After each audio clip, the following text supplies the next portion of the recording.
ब्रह्मा जी के पुत्र नारद जी का मन तपस्या में लग गया। हिमालय की एक गुफा में तप करने लगे। देव नदी गंगा का तट है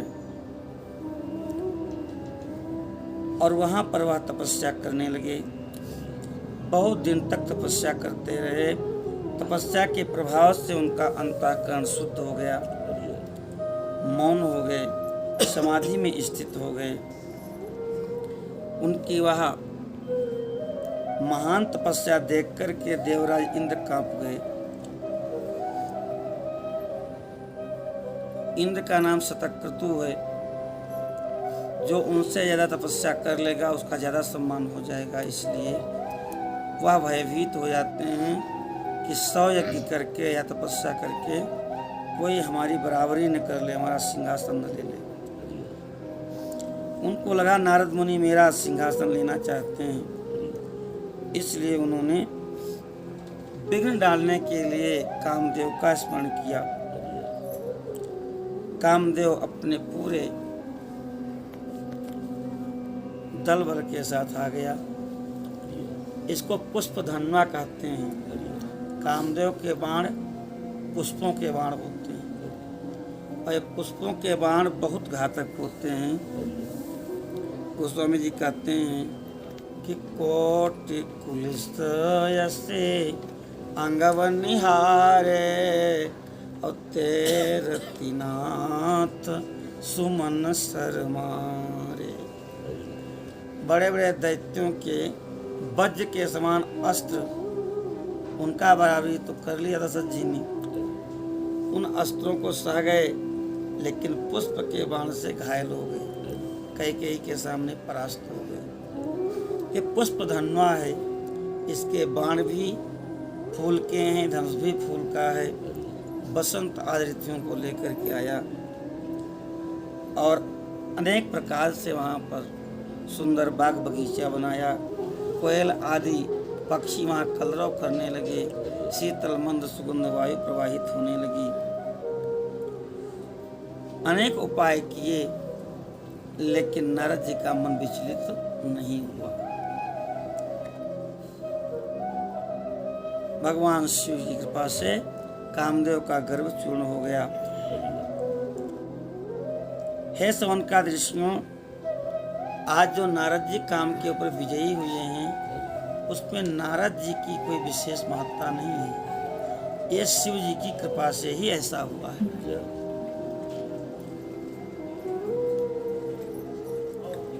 क्योंकि उसी आश्रम में भगवान शिव ने तप किया था और काम को परास्त किया था।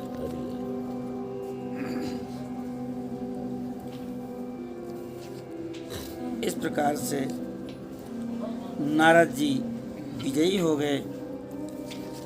कामदेव लौट के इंद्र के पास आया और मुनि का प्रभाव दुर्धर्ष है, कठिन है, उनको जीता नहीं जा सकता है, ये बात बताई। इंद्र को बड़ा आश्चर्य हुआ और वह भी नारद जी की भूरी भूरी प्रशंसा करने लगे। वास्तव में भगवान शिव की कृपा से ही नारद जी कामदेव पर जीत सके, लेकिन इस रहस्य को नारद जी ने नहीं समझा।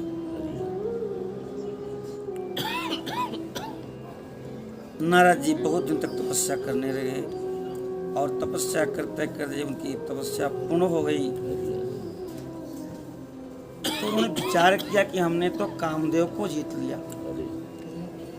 और ऐसा विचार करके उनको गर्व हो गया और गर्व के कारण वह सबसे पहले महादेव जी के पास पहुंचे। उन्होंने विचार किया कि इसके पहले किसी ने कामदेव को जीता नहीं है, भगवान शिव ने ही कामदेव को जीता है। अभी तक वो अद्वितीय हैं, कोई दूसरा काम पर जीतने वाला देवता हुआ नहीं, मनुष्य हुआ नहीं। तो मैं ये बता दूं उनको कि वो अद्वितीय नहीं है। हम भी ऐसे हैं कि हमने कामदेव को जीत लिया है। भगवान शिव की माया से मोहित होकर के शिव जी के पास गए और सारा वृत्तांत बताया। शिव जी की तो माया ही थी। शिव जी मुस्कुराने लगे और कहे, नारद तुम बड़े तपस्वी हो, विद्वान हो, लेकिन इसके बाद अब कभी भी इस काम विजय की चर्चा नहीं करना और भूल करके भी भगवान विष्णु के सामने इसकी चर्चा नहीं करना। हमसे कह दिया कोई बात नहीं, जो सिद्धियां होती हैं वो गुप्त रखनी चाहिए। तुमको सिद्धि हो गई, तुमने कामदेव को जीत लिया, बहुत अच्छी बात है, लेकिन इनको गोपनीय ही रखो।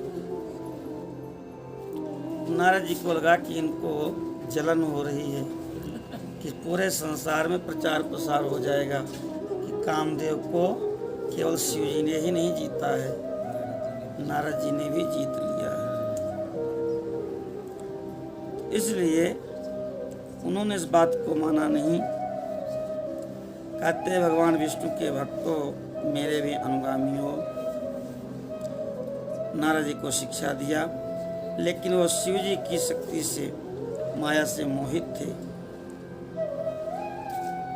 वो वहां से प्रणाम करके और भगवान के पास पहुंच गए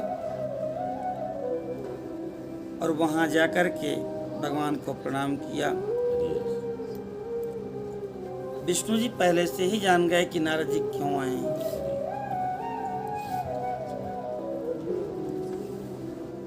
भगवान कह रहे, हे प्रभु, हे मुनीश्वर, आप कहाँ से आए हैं, यहाँ आगमन क्यों हुआ आपका, आप धन्य हो। नारद जी ने अपनी तपस्या का वर्णन और किस प्रकार से उन्होंने काम के ऊपर विजय प्राप्त किया, यह भी भगवान से बता दिया। भगवान कहे कि आप धन्य हो, काम को जीतना इतना सरल नहीं है। ब्रह्मचर्य व्रत रतमति धीरा, तुम ही की करे मनोभव पीरा। आप तो नैष्ठिक ब्रह्मचारी हो, इतना धैर्य है कि माया आपको हिला नहीं सकती, और कामदेव आपका क्या करेगा। इस प्रकार से जब कहे तो नारद जी तो और फूल करके जो है अहंकार से भर गए, जोर जोर से हंसने लगे और कहने लगे कि हे प्रभु, ये सब आपकी कृपा से हुआ है, कृपा तुम्हारे सकल भगवान। कई बार हृदय में कुछ होता है, व्यक्ति बाहर से कुछ कहता है। नारद जी ने कहा तो सही कि आपकी कृपा से हुआ है, लेकिन अंदर इतना अहंकार था कि इसमें भगवान ने क्या किया, ये तो हमने जीत लिया। शिव जी त्रिभुवन गुरु हैं, तुम त्रिभुवन गुरु वेद बखाना, उनकी भी आज्ञा नहीं मानी। भगवान ने विचार किया कि नारद के अंदर अहंकार आ गया है और इस अहंकार को नष्ट कर देना ही उचित है। भगवान नारायण का संकल्प है कि हम अपने भक्त के अंदर अहंकार नहीं रहने देंगे, उनका भोजन ही अहंकार का है।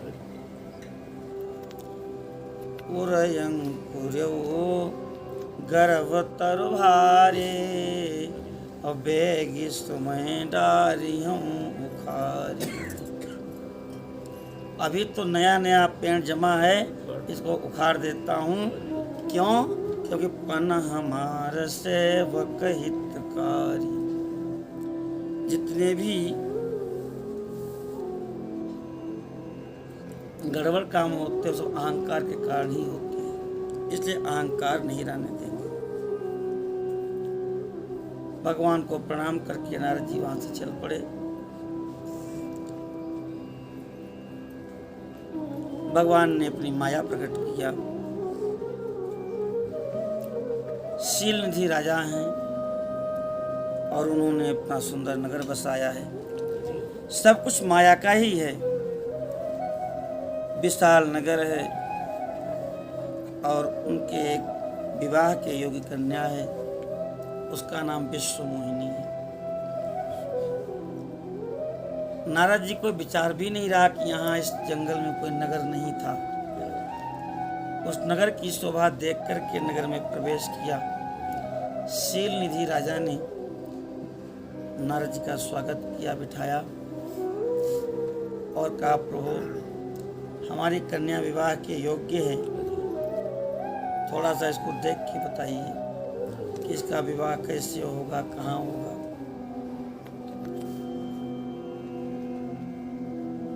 नारद जी ने जब उस राजकुमारी को देखा,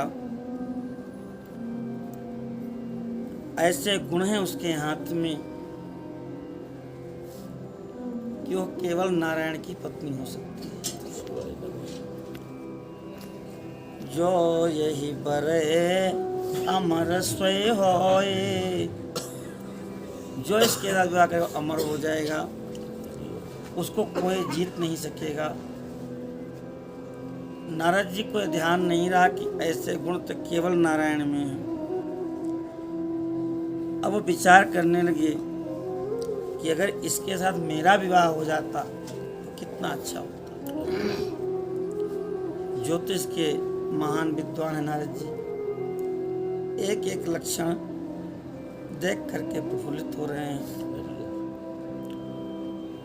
कई सारे लक्षण बता देंगे तो कहीं राजा को जो है खुशी के मारे पागल न हो जाए। तो लक्षण सब बेचारे उर राखे और कछुक बनाए रूप सन भाखे। थोड़े बहुत लक्षण तो राजा से बताया और बाकी सब अपने हृदय में जान लिया। विवाह का मुहूर्त तय हुआ, स्वयंवर का समय था। नारद जी विचार करते हैं कि भगवान यदि चाहें तो हमारा विवाह हो जाए। भगवान के भक्त की विशेषता यही है कि जो भी कामना करेगा वो भगवान से ही करेगा। नारद जी विचार करने लगे कि मोरे हित हरि सम नहीं को, और यही अवसर सहाय स्वयं हो। हमारे हितैषी एकमात्र भगवान नारायण हैं और अगर वो सहायता कर दें तो विवाह हमारा पक्का है। ऐसा विचार करके नारद जी भगवान के पास गए। वहाँ जाकर के भगवान को प्रणाम किया और कहे, प्रभु आप हमारे हितैषी हैं और यदि आपका रूप हमको मिल जाए तो हमारा काम बन जाए। अब भगवान तो अंदर ही अंदर मुस्कुरा रहे हैं कि ये तो अभी काम विजयी थे और विवाह के लिए ऐसे विकल हैं जैसे कोई बहुत बड़ा कामी हो। भगवान ने कहा, बिल्कुल नारद जी, तुम्हारा जैसे भी हित होगा हम निश्चय ही वो करेंगे। जय विधि होए परम हित, नारद सुनो तुम्हार, स्वयं हम करब न अन्यथा, बचन न मृषा हमार। हित ही नहीं, तुम्हारा परम हित जैसे होगा हम वही करेंगे, इसमें बिल्कुल झूठ नहीं है। लेकिन काम के वशीभूत थे नारद जी, सब भगवान की जो वाणी थी उसका असली मर्म नहीं समझ सके। उनको लगा कि भगवान अपना रूप हमको दे देंगे। अब भगवान ने उनको रूप जो है वो बंदर का रूप दे दिया। मरकट का रूप दे दिया। जा कर के बैठे तो स्वरूप और बीणा देख के सब लोग प्रणाम तो करते थे, लेकिन ये मुंह कहाँ से बंदर का मिल गया, इसको कोई समझ नहीं पा रहा था। सब के सब बैठे हैं। सूर्य जी कहते हैं कि हे ऋषियों, सबने प्रणाम किया नारद जी को, लेकिन इस रहस्य को किसी ने नहीं समझा। अब नारद जी तो बड़े प्रसन्न हैं कि भगवान नारायण का रूप हमको मिला है, मुझे छोड़ करके आखिर विश्व मोहिनी जाएगी कहाँ? नारायण से सुंदर कोई है नहीं। अब वो विश्व मोहिनी सुंदर बरमाला लेकर के सभा में घूम रही है, राजकुमारों को देख रही है, लेकिन जिधर नारद जी बैठे हैं उधर वो देख भी नहीं रही है। नारद जी को लगा आखिर क्या हो गया। जय देश बैठे नारद फूले, और तही दिश सो न बिलो की भूली। जिधर फूल के बैठे थे उसने भूल के भी नहीं देखा। नारद जी को लगा शायद हमारा सिंहासन छोटा हो, तो ये थोड़ा और ऊंचे हुए और इशारा किए कि भाई हम बैठे हैं इधर। पुण्य पुण्य मुनि अकु सही अकुलाही, और देखी दशा हर गन मुस्कान। इन्हीं के पीछे भगवान शिव के 2 गण बैठे थे, वो इस रहस्य को जानते थे, तो वो बार बार हंस रहे थे। और अंत में भगवान भी वहां आए थे राजकुमार बन करके। उसने भगवान के गले में ही जयमाला डाल दिया।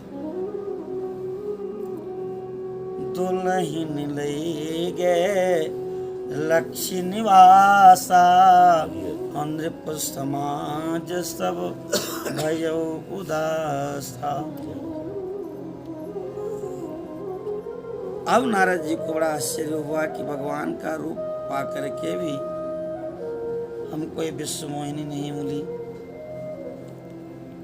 अब रुद्रगणों से नहीं रह गया तो कह निज मुख मुकुर बिलोक हो जाइए, कि जाओ पहले अपना चेहरा देखो, तब बाद में पता लगेगा विश्व मोहिनी क्यों नहीं मिली। अब नारद जी शीशा कहाँ खोजते, जल के पास गए और जल में देखा तो मरकट बदन भयंकर देहि, तो देखते अपार क्रोध। अब तो भगवान के ऊपर ही क्रोध किए कि हमने जिनको अपना सब कुछ माना, उन भगवान ने ही हमारे साथ धोखा कर दिया, हमको बंदर का मुख दे दिया। अच्छा, अकेले में बात होती तो कोई बात नहीं थी, हैं? पूरे जगत में जगह जाके राजा आए थे, सब जानेंगे कि ये नारद जी को बंदर का मुख क्यों मिला। तो दे हूँ साप कि मरी हूँ जाए, और जगत मोर उपहास कराए। श्राप दे दूंगा उनको, और नहीं तो आत्महत्या कर लूंगा, प्राणों का त्याग कर लूंगा। इतना क्रोध। अब वो एक तो पहले जिन्होंने हंसी उड़ाई उनको श्राप दे दिया, जो शिव जी के गण थे उन दोनों को श्राप दे दिया कि तुमने हमको हंसा, जाओ राक्षस हो जाओ। और फिर भगवान की तरफ चले, सपद चले कमलापति ओंठ फड़क रहे हैं, हृदय जल रहा है। और बैकुंठ जा रहे थे, रास्ते में ही भगवान मिल गए।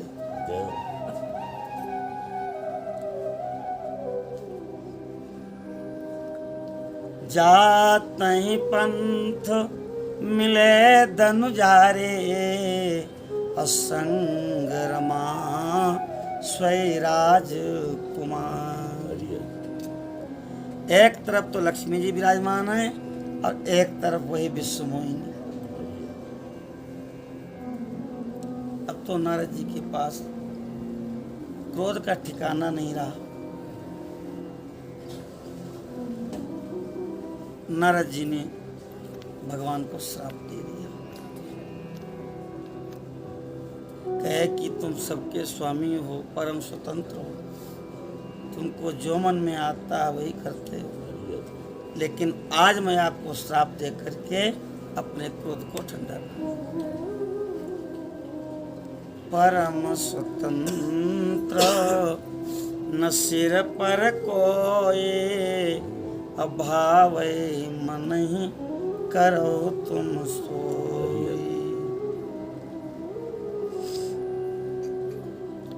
कहे हमको आप विवाह नहीं करने दिए और बंदर का मुंह दे दिए।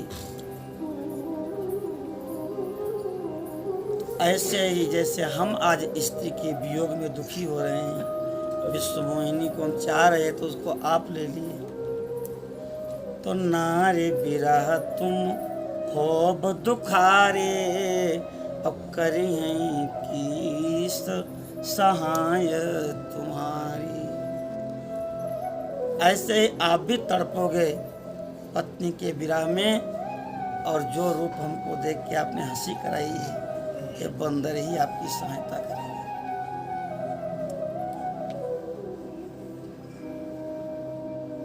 अपार क्रोध में श्राप दे करके थोड़ा सा शांत हुए नारद जी, तो भगवान ने भी लीला किया।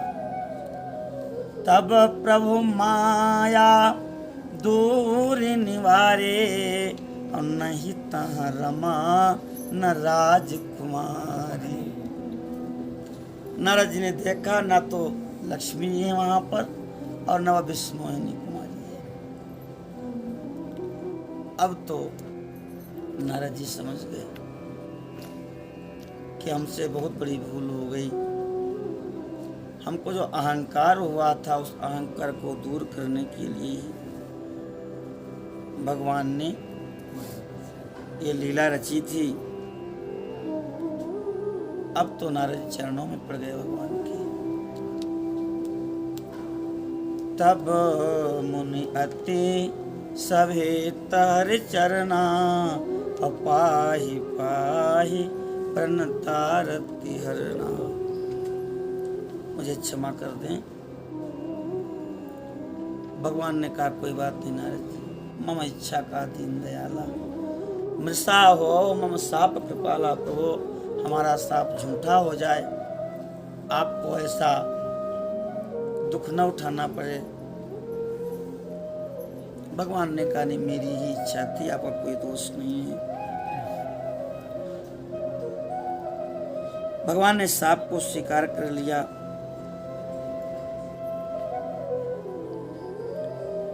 नारद जी को बड़ा आश्चर्य हुआ है। भगवान के चरणों में माफी मांगी है।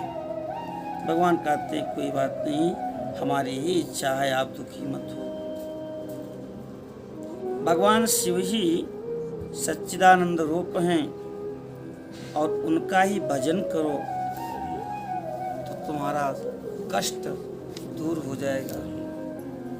जप हो जाए शंकर सतनामा, अहो ये हृदय तुरंत विश्राम। शिव जी का सतनाम स्तोत्र जो है उसका जप करो, आपको शांति मिल जाएगी। शिवेति नाम दावाग्निर महापातक पर्वता, भस्मी भवन्त्यनायासात् सत्यम सत्यम न संशयः। कहते हैं कि जाकर के तुम सदाशिव का भजन करो। भगवान नारायण की आज्ञा मान करके नारद जी ने शतनाम स्तोत्र का पाठ किया है और उनका जो दुख था, पाप ताप संताप था, सब दूर हो गया। लोग काशी विश्वनाथ भगवान की जय हो। हे महर्षियों, भगवान तो अंतर ध्यान हो गए और नारद जी भगवान शिव के दिव्य धामों का दर्शन करते हुए पृथ्वी पर विचरण करने लगे हैं। जो शिव जी के गण थे वह पुनः आए हैं पास में नारद जी के और कहे कि हम सब शिव जी के गण हैं। आपका चित्त मोहित हो रहा था, भगवान की कृपा से आपको श्राप मिल गया। अब प्रसन्न होकर के हमारे ऊपर अनुग्रह कीजिए।